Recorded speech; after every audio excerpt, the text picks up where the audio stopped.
1857 വിപ്ലവത്തിൽ വിവിധ പ്രദേശങ്ങളിൽ നേതൃത്വം നൽകിയ നേതാക്കന്മാർ ആരൊക്കെയാണെന്ന് നമുക്ക് പരിചയപ്പെടാം. കാൺപൂരിൽ നാനാ സാഹിബ്, ഡൽഹിയിൽ ജനറൽ ഭക്ത് ഖാനും ബഹദൂർ ഷാ സെക്കൻഡും.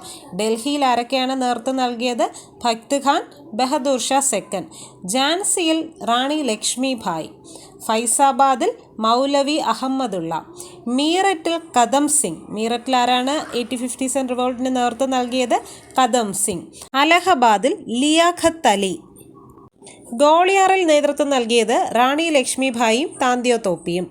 ഗോളിയാറിൽ റാണി ലക്ഷ്മിഭായ്, താന്തിയോ തോപ്പി. കോട്ട ജയ് ദയാൽ. ഹരിയാനയിൽ റാവു തുലാറാം. മധുരയിൽ ദേവി സിംഗ്. മധുര ദേവി സിംഗ്. ബറേലിയിലും റോഹിൽഖണ്ഡിലും ഖാൻ ബഹദൂർ ഖാൻ. ലക്നൗ, ആഗ്ര, ഔധ്, അയോധ്യ എന്നിവിടങ്ങളിൽ ആരാണ്? ബീഗം ഹസ്രത് മഹൽ.